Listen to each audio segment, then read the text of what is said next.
Street Level Radio, KLYC, The Cruise, and we are live once again at the McMinnville Senior Center. We very much enjoy the hospitality here.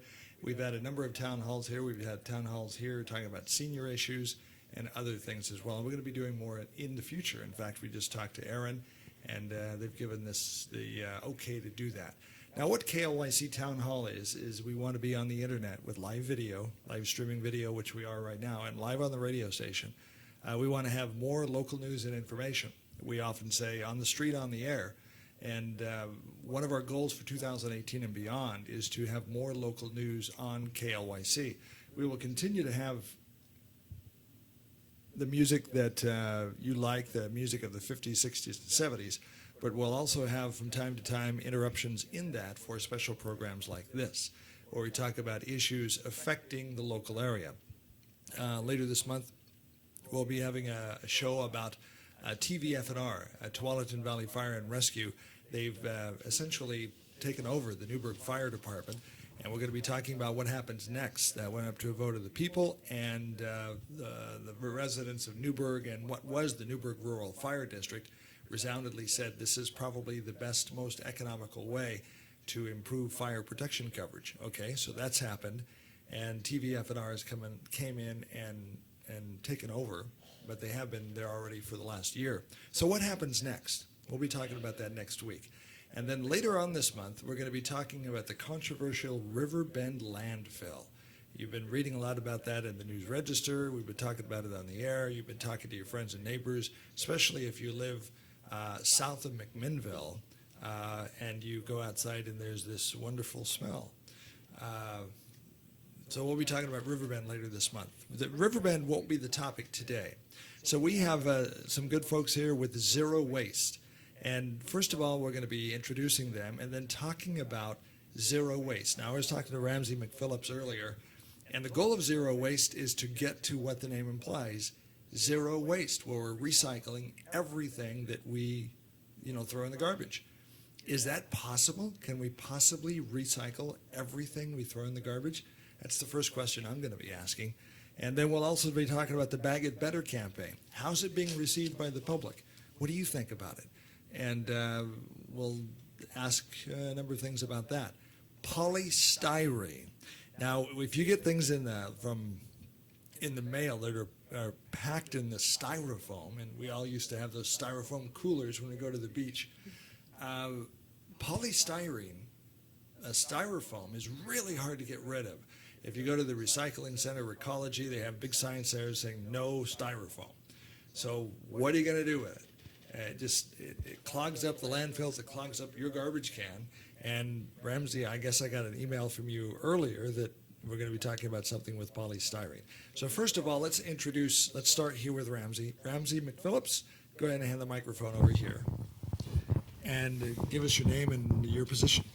I'm Ramsey McPhillips, and I'm president of Zero Waste McMinnville. Okay, and next we have? Hi, I'm Pat England, and I'm just a committee member on the Bag It Better committee for Zero Waste. Okay, and?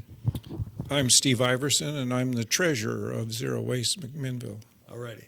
Who wants to take the first question about zero waste? First question, zero waste, is it possible?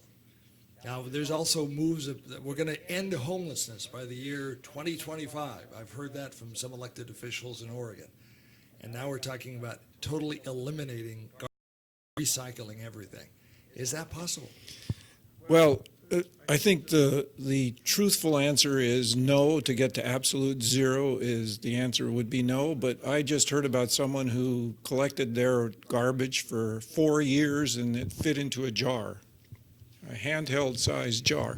So if you're really committed and diligent at it, yes, you can get pretty close to zero waste. That's darn close, I would say. And then the mountain of garbage, somewhere it's got to go somewhere. We can't send it off into space, although sometime we might attempt to do that. There's been science fiction movies about sending garbage to space, but not very realistic. Well, let's start with our mission statement, Sure. The Zero Waste mission statement. It's to divert away from landfills and incinerators 90% of what we bring in to our homes and businesses. In other words, 10% is all we allow to go to the landfill. And that's a pretty high bar right there, 10% versus 90%. So what is included in the 90% would be everything you recycle, everything you can compost, which includes yard composting and kitchen composting, and restaurant waste, food composting. Anything you reuse or repair so that it can be used again, that's all included in the diverted number. And what's left over, which the wonks, the garbage wonks call residual, goes to the landfill. And we want to keep that residual to 10%. Okay. What about batteries? Now, I'm just going to be throwing a lot of questions off the, like, you know, the AA and the AAA and the 9-volt batteries. And a lot of people just kind of look the other way and toss them in the garbage can. What are we supposed to be doing with these flashlight batteries and these alkaline flashlight batteries? Well, I have opinions on that. Other people can weigh in on this if they like. Batteries are a tough problem. That's a good question. Sure. Big cities are more set up to handle that kind of waste. They'll have special hazardous waste collection points, and you can drop the stuff off there. And they'll actually have industries that can take the batteries apart and reclaim as much of it as they can, the components of the batteries.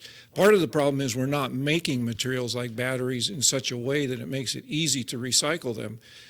That's a big step that needs to be taken if our industries are going to, or if we as a society are going to succeed in reaching anything like zero waste. Our industry has to get on board with making stuff that can only be recycled or reused. Batteries are a good instance of that. There is a certain hazardous material in batteries that just, you can't do anything but take it to a hazardous dump. Okay.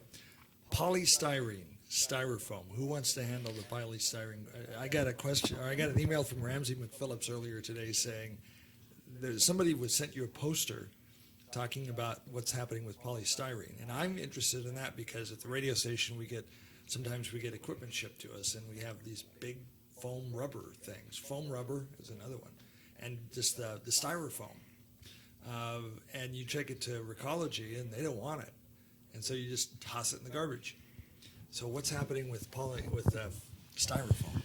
Well, first off, this diversion number is made up of, if you look at it as a pie wheel, there are sections of the pie that need to be dealt with and diverted away from the landfill, and styrofoam is definitely one of those sections.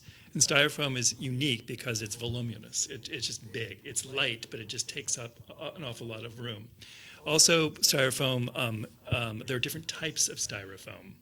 So it gets more and more complicated in terms of addressing how you would take it from the consumer or the product packaging people all the way to a reusable product or back to its component part as styrofoam.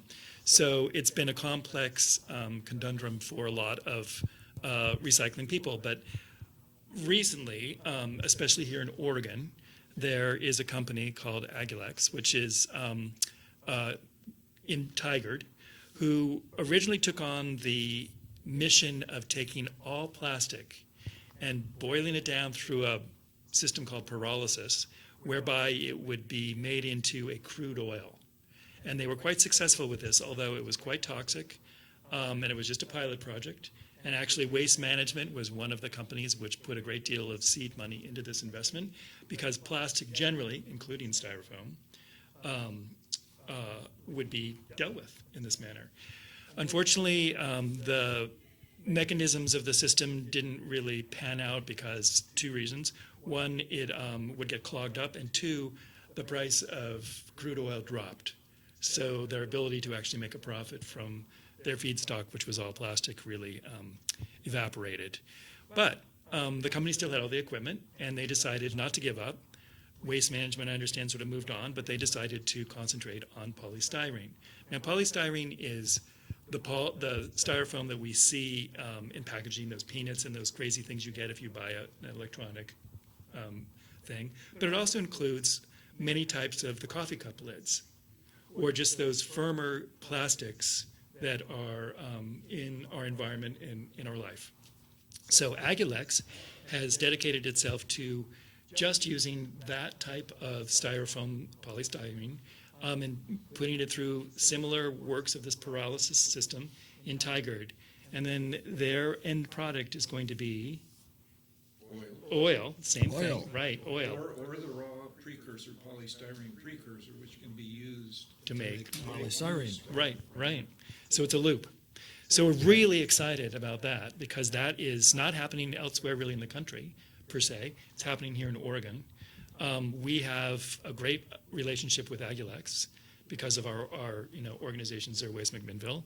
And then we have this issue in Yamhill County, which has been percolating for a long time, of what to do with our waste, not having to send it to the you-know-what conflict of Riverbend. And so we're really trying to work with them to make McMinnville a point source where we can collect all this polystyrene and then take it off economically to Tigard, where it will pencil out for the consumer and for the hauler, who is Recology, and for, of course, KLYC.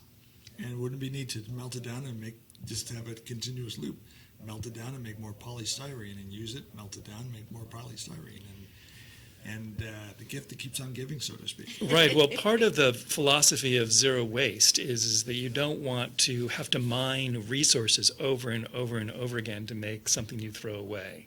So if you can get something into a loop, which is feeding off of its tail, so that you don't have to constantly go drill for more oil to make plastic, et cetera, but just make other products with the same plastic, then you're ahead of the game. Let's talk about plastic bags. Now let's go to our next person here who has Thank you. a shopping bag here. I do have Yep. a shopping bag. I don't know about everybody else, but I'm always going to the grocery store. Oh man, I forgot my bag again. They're always in the car. And they're out in the car. And I'm here with a bunch of groceries, and my bags are out in the car. So I'm one of those that it's out in the car right now. In fact. Yes, What Ramsey's do we going to have? show What it. do we This is our inaugural bag. This is a collector's item now. We do have some more, and we're going to be distributing to some of the local convenience markets because the rollout date for them to be not using plastic bags is March 1st. So the Bag It Better McMinnville bag is available. If people just want to have one, where can we get them? Where can we get them? We haven't decided, but they will be available, and we'll let you know, Dave. We have one right here Right here. at the McMinnville. We gave away Lots. several hundred. Yeah. At the first inaugural, when we first started with the big stores. We were out front at cards tables ushering in this program and offering these bags for That people was who in were. late Safeway August. and Winco and all those places. So what timelines are we with? Number one, how is the public accepting no plastic bags in McMinnville?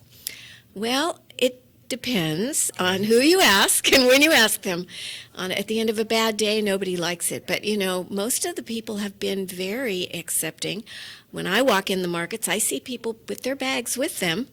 And I have been the one that has said to the cashier, how about if I just run out to the car and get my bag? And they've always been really nice. And the people behind me are really nice. So I've had positive experiences. I think some of the markets had some trouble right at first understanding how it was going to be. And I think some of them over-ordered plastic bags in the past and had to kind of use those up.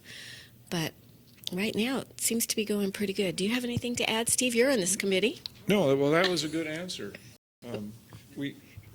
We rolled out the first campaign for the large stores, which is most of the grocery stores and the big box stores, in late August because it became effective September 1st for them. So we have some history now under our belts. It's March 1st when the little stores, every other store has to be compliant March 1st this year. this year.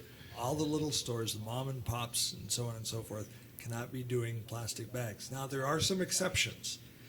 If you go to for fast food, like I'm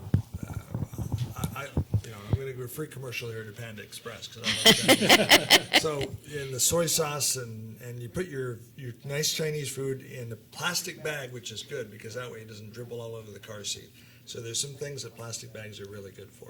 Yeah, and that will be exempted. The law Forever, at least for our the food. city has approved this law, and I don't know what they're going to do forever, but into the foreseeable future, those are going to be exempted. And there are other instances of bags that are exempted too.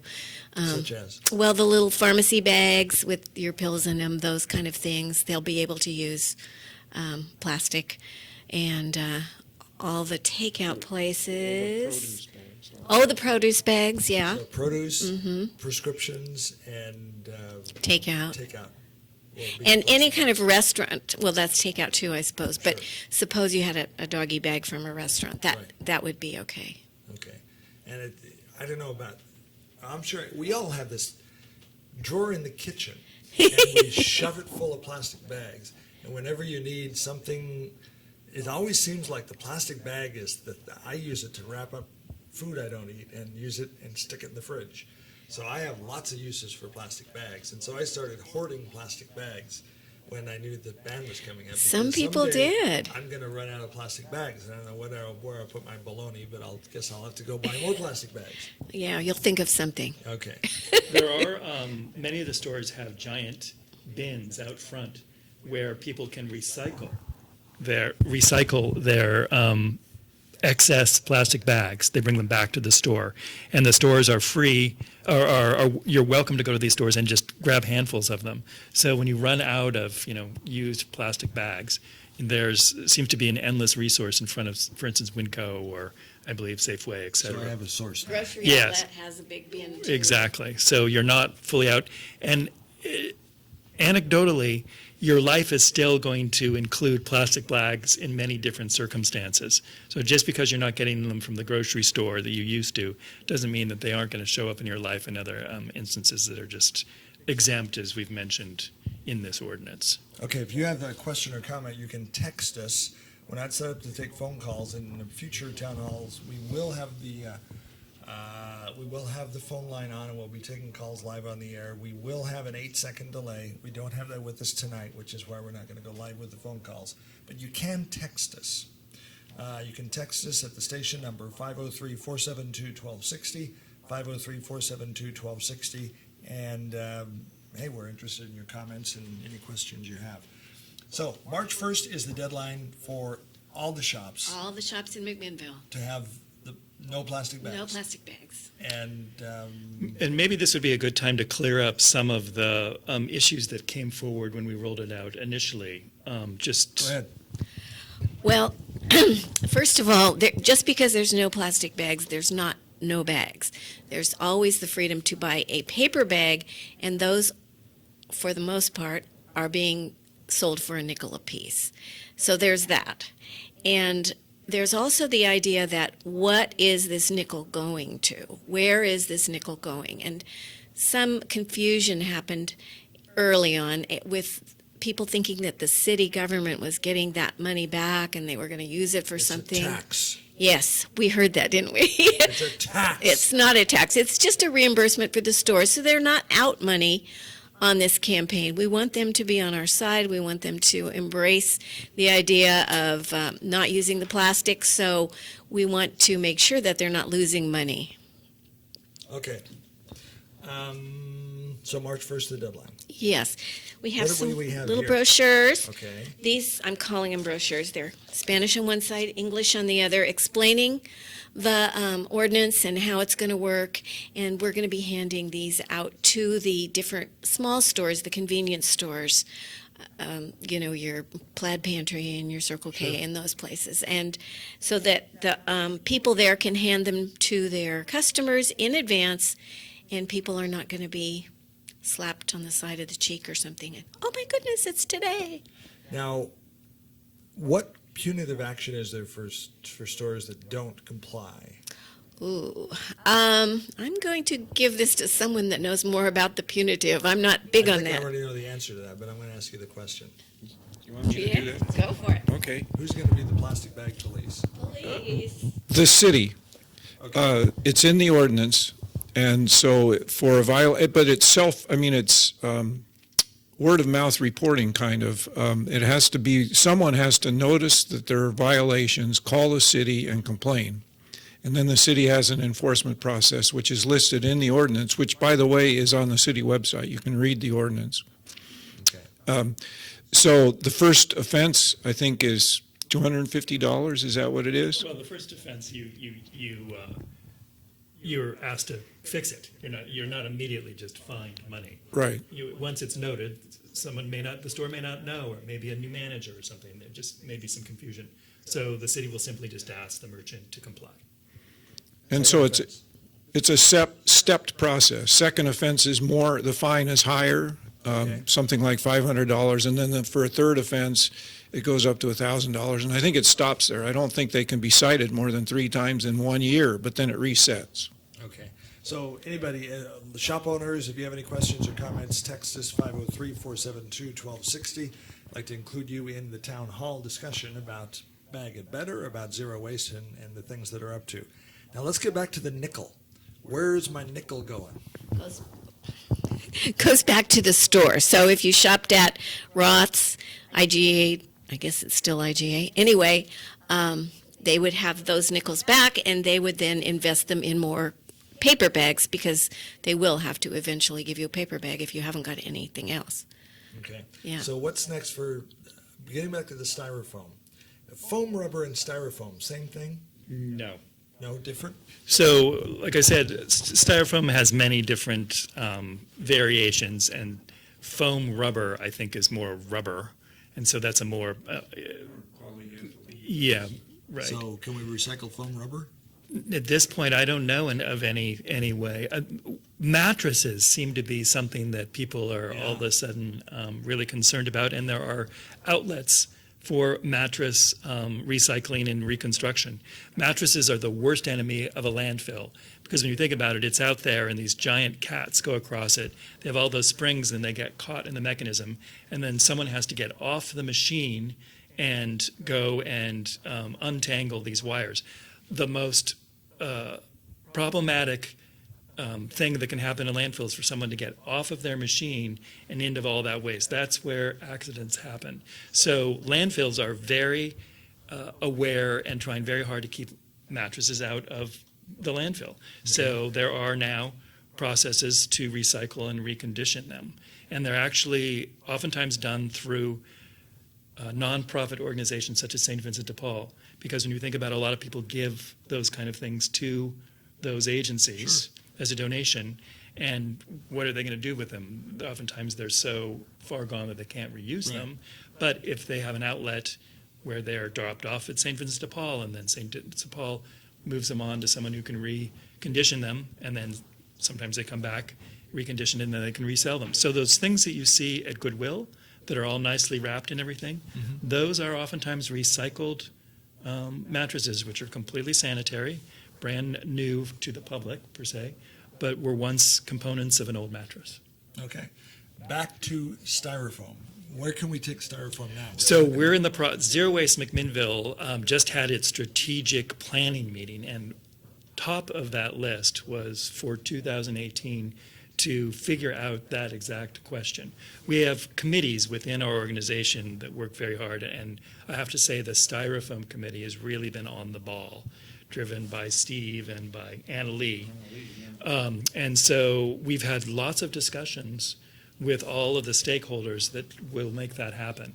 One of the cool things about this current environment is that McMinnville just opened, with Recology, the new transfer station. Okay. So when you think about it, all of the materials are now going to a central location rather than going by truck just to the landfill.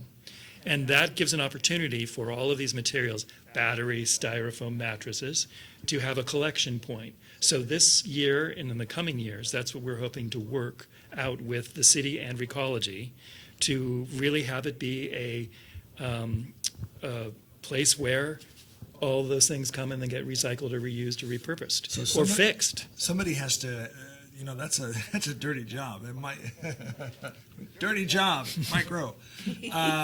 Who's going through the garbage? Somebody's there with a rake going through all the garbage? Well, so the transfer station is actually a 3-phase plan, and right now we just have the first phase. The first phase is simply just the facility where the trucks come in, compact, and then go now up to the Washington landfill, which is going to increase everyone's rates by 10%, but only 10%, which it was supposed to have been, hundreds of percentages of points. So that's actually a very good thing that's going to stabilize our garbage rates. The second phase is what you're talking about, and that is, the second phase actually, I'm sorry, the second phase is going to be working out the composting, food waste, because it's such a large component of both what makes up our garbage pails and also what makes up the pollution, i.e. the methane and gases which are made in the decomposition of waste. The third phase of the transfer station, as I understand it, is going to be the construction of a MRF. And MRF stands for Material Recovery Facility.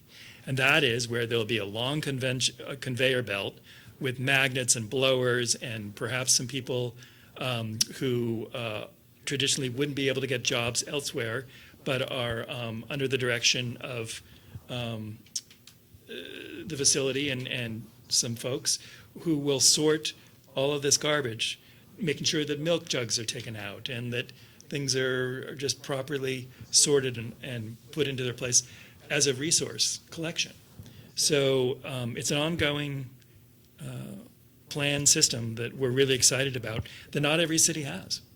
Okay. So what else is up for zero waste? We've talked about bags, Bag It Better. People love it, so to speak. So to speak. Some people love it, some people don't. And we've got our anniversary. We've got let's hold it up against the Right. camera. So coming soon to a store near you, Bag It Better Waste McMinnville. So maybe we have to give away some of these on the air. Yeah, Should we that'd do be that? great. All right. Sure. We could let you have some. Okay, Yeah, that would be absolutely. good. So we'll be giving away some of these on the air. Styrofoam. Foam rubber, we talked about that. What else is on the list? Well, we have a goal, and the goal is to make McMinnville the first city in Oregon to be zero waste, and we hope to do that by the year 2024. We gave ourselves a 10-year period of time to do that, and we've gone through almost 3.5 years. March will make 4 years. And so we have 6 more years in order to reach that 90% diversion rate. So we are concentrating on the low-hanging fruit, that part of the diversion that will be easiest to remove from the landfill system and find placement for. And then we are going to be working very hard in the near future on working with merchants in the McMinnville area to begin to think about removing packaging and products and things they throw away altogether. So, for instance, to tag in the polystyrene, if we were to get all of the coffee merchants in the city of McMinnville to use the type of coffee cup that is a polystyrene rather than a polypropylene, there's different types. It's probably more money. Yeah, no, they're No? actually, no, it's just a choice. Oh, It's just a choice. It isn't more money. okay. There's just different distributors, All right? Basically. Okay, sure. So, but you have to make a choice, and it has to be organized. And There- you have to know about it. and you have to know about it, which is our job. We're basically an And that's why we're here, Exactly. telling you. We're not just everyone's handmaidens at these events, Sure. sorting through trash. We're really an education organization. We're trying to promote an ideology which is really good for the business community. And everyone, we hope, will get on board, save some money, and do the right thing. And so the coffee cup idea is simple. If everyone in the coffee community in McMinnville all bought the same type of polystyrene that we knew could be collected at the transfer station, then go on to Tiger to Agulex and be made into more styrofoam, we've done our job. And that is what we're trying to do. And everybody lived happily ever after. Okay. So, what's next? So we have that. Food waste is such a large part of the problem. Yes. So we are trying really hard. We've had some starts and stops with that. Things have come up like flies and smells outside of restaurants when we're trying to collect their food waste and kept it in a distribution system. So we've learned a lot. We've also been doing these waste audits. We figured out how much in many of the restaurants in McMinnville is food waste. So once again, with this transfer station, phase 2 is basically about composting and food waste. We'll be working with Recology in the next couple of years to try to remove all of the food waste from all of the schools, the hospital, from the residences, and from the businesses that produce food, put it into a composting system, or perhaps even into a digester, which is sort of like a a garbage can with no air that makes gas with little bugs and then produces a gas which can fuel some energy and makes compost. That's something that is, New York City is doing all this digestion. Portland just put out an RFP, well, Metro, the governing body that deals with Portland's garbage, just put out an RFP for a digester. So theoretically, all of the 3 biggest counties in Oregon are going to be sending their food waste to one of these giant garbage can digester, anaerobic digester systems, whereby they will be making money from putting the methane that it produces through generators, Okay. and then having a byproduct afterwards, which is a fluff, an organic fluff that can be used to put carbon back into the ground for agriculture and for landscaping. Interesting. Right. You guys are busy. We are excited. It's all really positive stuff. And there's a lot of zero waste activity around the country. And McMinnville is now becoming one of those little pinpoints on the national map of a city that's embracing this philosophy. And we're working with different organizations around the state and hopefully around the country to learn what's already been done and to innovate ourselves. Now, Ramsey, I'm sure when you were 18 years old, you didn't think, when I grow up, I want to be the garbage guy. I want to go and make a career and figure out what to do Well, with the actually, waste. How did you get into this? the first Earth Day, which was Or maybe you did. 1972, I gave a lecture at my grade school on composting. Okay. And unfortunately, the only person who came to my lecture was my brother, Okay. who took the day out from his high school, which was further away, and came. And there's actually a picture of me and my brother on Earth Day in a memorial book that just came out from my grade school. So I've been doing this for a long time. And I started the recycling center in that grade school where I was taking glass to Owens, Illinois with everyone's mother in the back of a station wagon. So, and I have an environmental studies degree from college. Okay. And so actually, you are the garbage guy. I am the garbage guy. And then, of course, everyone knows my feelings about the subject we won't mention. And so that was unexpected, that I would be so adamantly opposed to a landfill. But zero waste McMinnville, and it needs to be said, has nothing to do with the Riverbend conflict. In fact, we have a firewall between that conflict and our organization because we want to embrace everyone who wants to work on the zero waste thing, including waste management and people who may be for the landfill expansion, because really waste management does some amazing things with diversion and recycling.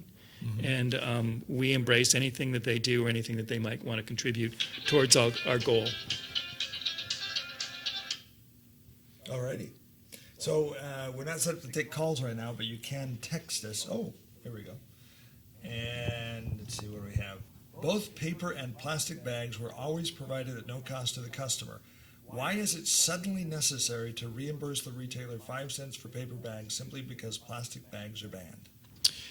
The reason is because paper bags are more costly than plastic bags. And so there are 5 cities in Oregon which are doing the plastic bag ban. And those that preceded us found out that if they didn't have a mandatory 5-cent cost for the paper bags, the large, giant corporate giants could afford to eat the loss of money to pay for the bags, but the little mom and pops then would have to compete, and they would, you don't want to go to one store and have to charge 5 cents and another store not, and then they would lose money because it actually costs quite a bit of money, it turns out, to buy paper bags. So the city wisely, like the other cities in the state, and California, the whole state of California, decided to charge 5 cents. It's also an incentive.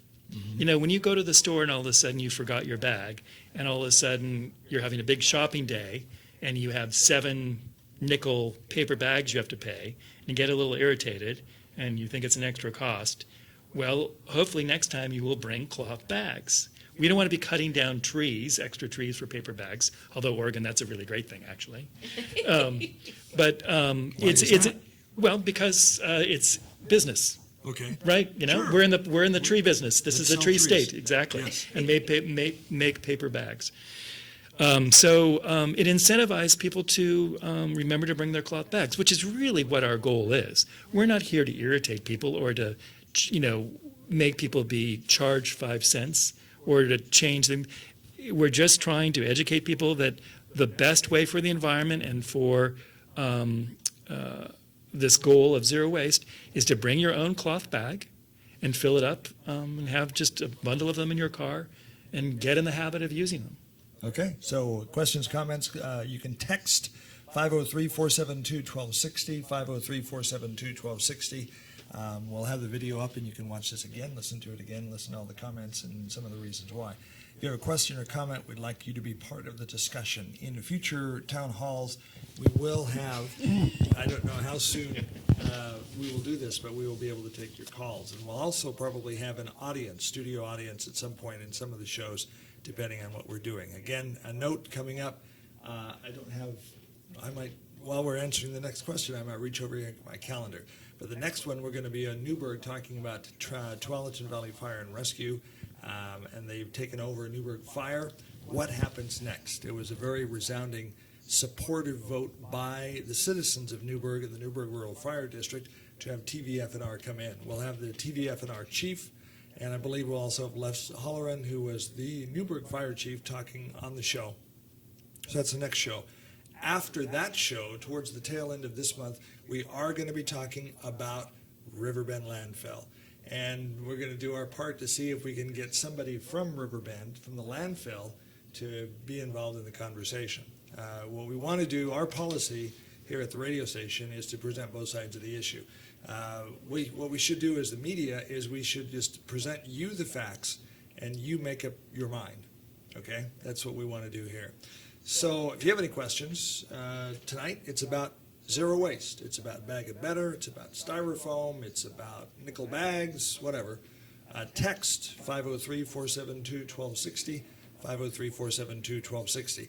By the way, if you want us to do a show on something, whatever the topic is, it's a family station, so let's keep it clean, folks. Text me or email me, dave@klyc.us. dave@klyc.us. 2018, we're going to have more local news and more engaged programs on KLYC and video streaming about some of the issues affecting the area. Homelessness, economic development, jobs, just a myriad of issues. Water rates, sewer rates, tourism. There's a lot of things we'll be talking about. I digress.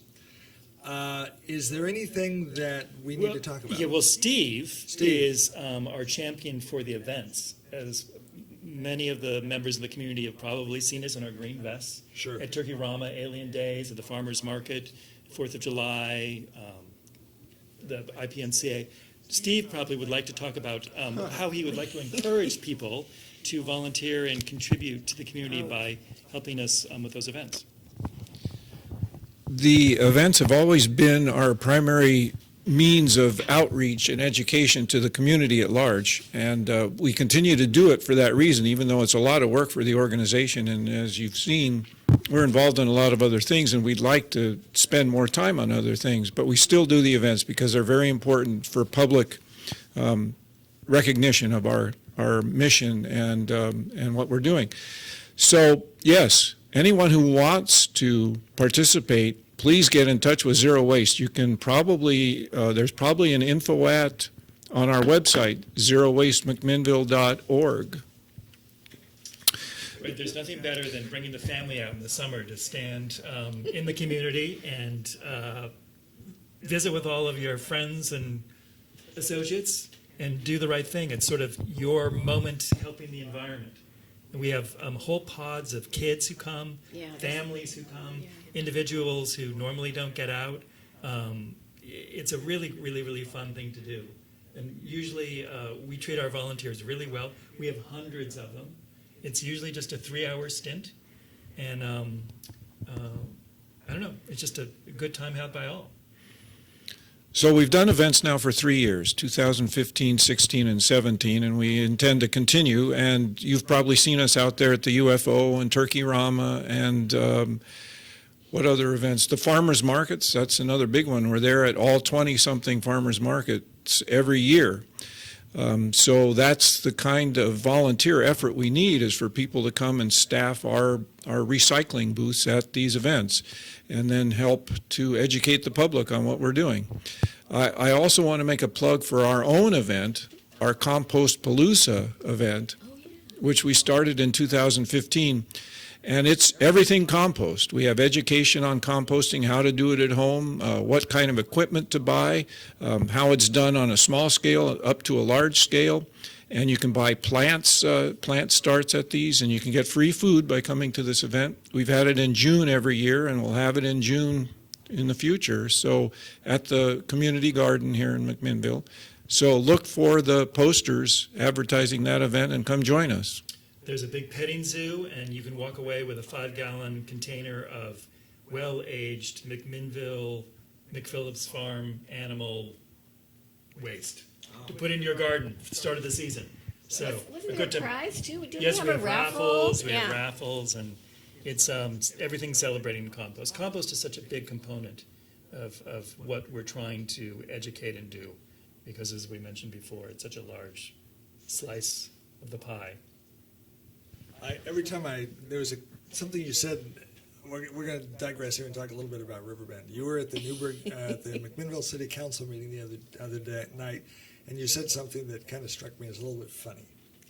I know you were serious, but you said, and you basically kind of drew the line in the sand and said, I may be this nice smiling guy, but With a bunch of baby animals. with a bunch of baby animals, but don't mess with me in the garbage. I thought that was kind of funny the way you said that. I just had to throw that out there. Well, I am who I am. I know you're serious. Yes, no, I am serious. But like I said, we try to keep the Riverbend landfill away from the zero waste group, because it's the Riverbend landfill conflict is so contentious, and zero waste McMinnville is anything but. Just a really good It's a group. positive It's really approach. positive. It's a positive approach. You're Yeah. doing something as opposed to protesting something. And Which is one of the reasons why we separated the shows. We're going to talk Yeah. about Riverbend Right. 2 weeks from now, and we're talking about the positive things and trying to honor your efforts to keep the two issues somewhat firewalled. Right. Well, it's my belief that everyone is an environmentalist at heart, and certainly with this complex world, we are giving an opportunity for people to walk the walk. So we have meetings every first and second Monday that meet at the Carnegie Room in the library, where we work out all of this policy and ideas and get together and have fun. And we really encourage people who have always wanted to get involved in an organization or feel that their environmental part of their life isn't fulfilled in terms of what they're doing, to come and join us. It's a real simple way to work something great for the environment. One of the things that was amazing to me is I thought I would hear a lot of ranting and raving at the checkout line at the grocery store about the plastic bags. Yeah. I haven't heard a single complaint. Now, I don't live in the grocery store. I'm sure some people have. But I thought I would hear more complaints than I have. So we divided the city up into different units, and so we all took different stores. So we went to the different managers of the big box stores many times before the rollout to organize them, to get their opinion, to ask them to come to the city council meetings where all of this was decided into an ordinance. And now we've gone back to those same managers, helped them roll it out, and then asked, now months have gone by, how is it going?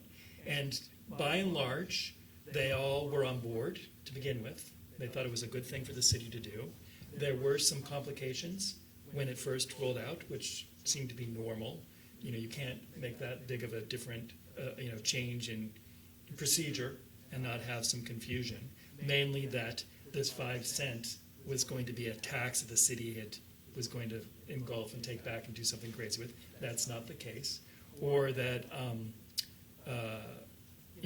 there's an ideology out there that people don't think that government should be in our lives. And so mandating that we change a policy wasn't something that they believed in. But that was a minority of people. And by and large, you talk to people in the checkout line. I would go and just always ask a clerk, how's it going?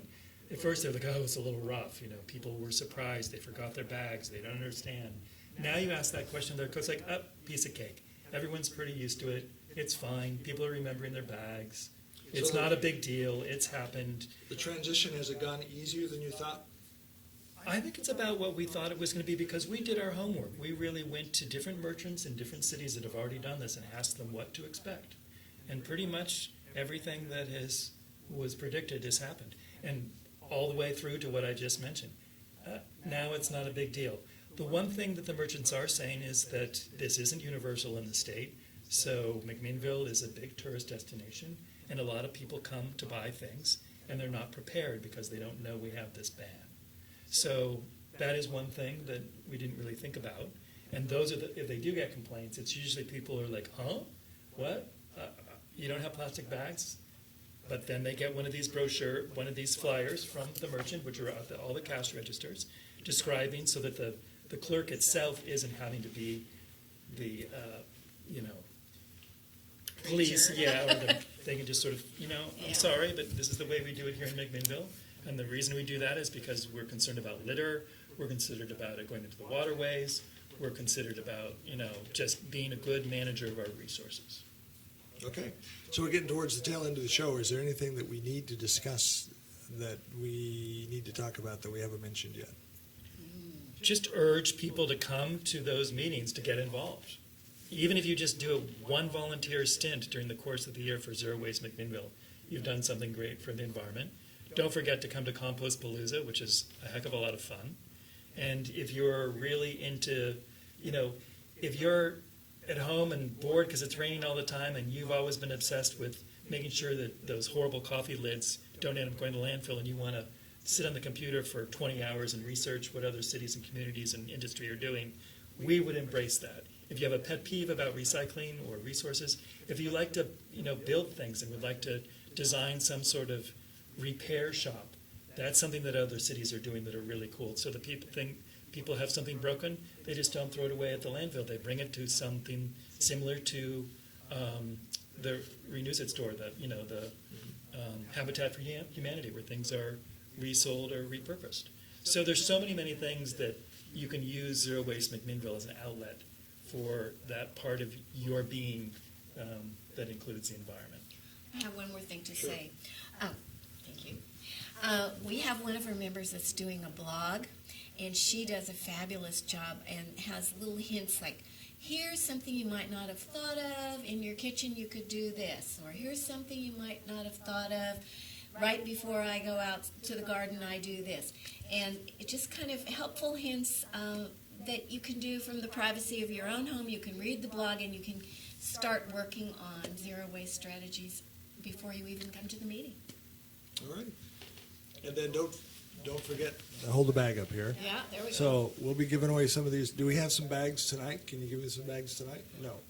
They're later. home in the garage. I They're can give home them in to the you garage. tomorrow. Okay. But look, the Bag It Better McMinnville Their Zero logo, Waste. right? The logo. Yeah. Soon to be a collector's item. Absolutely. Don't throw it away. These were printed at our local Devos. They're very, very kind to give us a great discount on the printing. So we try to do everything local. Absolutely. So big plug to them. They've been really generous to us. Steve, anything? No, I think we've covered a good deal, so I will not say any more. All righty. Do you have a website, Facebook page? Where do people go to find out more about your organization? Yes, it's Zero Waste McMinnville, all one word, .org. And the blog is accessed from that website. You can probably Google Zero Waste McMinnville and find us that way too. 5:30. And the meetings are 5:30, the first 2 Mondays of each month Okay. at the Carnegie Room of the library. Now, if you have a comment that you haven't got on the show, go ahead and still either email KLYC, news@klyc.us, text us 503-472-1260. And as we're meeting these folks, as we're out doing street level radio, we'll ask you questions, okay? So if you have any questions and you didn't ask them tonight, it's okay, we'll ask them for you. Speaking of future shows, again, let's talk about the dates. January 16th, TV F&R will be in Newburgh. We'll be at the fire station there with a live video radio show talking about the next steps as TV F&R is looking into the future, providing emergency fire and medical coverage for the city of Newburgh and the Newburgh Rural Fire District. If you have any questions on that show, feel free to either send us a question before the show or during the show you can text us. I don't know whether we'll have the audio interface up by then for the 8-second delay, but you definitely have an opportunity to have your questions and comments heard. January 24th, we're going to be talking about Riverbend landfill. It's a very controversial hot-button topic in Yamhill County and McMinnville. You drive south of the city, you see this big mountain, literal mountain of garbage. And folks that live out there say that it doesn't smell very nice at certain times. And some people say it never smells very nice. It's been a hot-button topic. Ramsey has been very active. The McMinnville City Council has taken a strong position against the Riverbend landfill. So we'll be talking about Riverbend, January 24th, 5 to 6 p.m. It's the policy of KLYC to not take a position on it. We'll present both sides of the argument and then let you decide. So we are going to try to have somebody from Riverbend on the show if they will attend. We're not going to beat them up, but we are definitely going to ask some questions. So if you're a company official with the Riverbend landfill, there's an open invitation. We want you on the show, and it's not going to be Custer's last stand for you. So we'll be nice to you, but we do have some questions for you. Last call. Anything? Thank you for the opportunity. Yeah, thanks a lot. This has been fun. Okay, so you can watch the video again by going to our Facebook page, KLYC Radio, and KLYC.us, our website. If you have any thoughts, comments about future topics, let me know. Dave at KLYC.us. This is KLYC McMinnville Newburgh, on the street, online, on the air. Depend on us.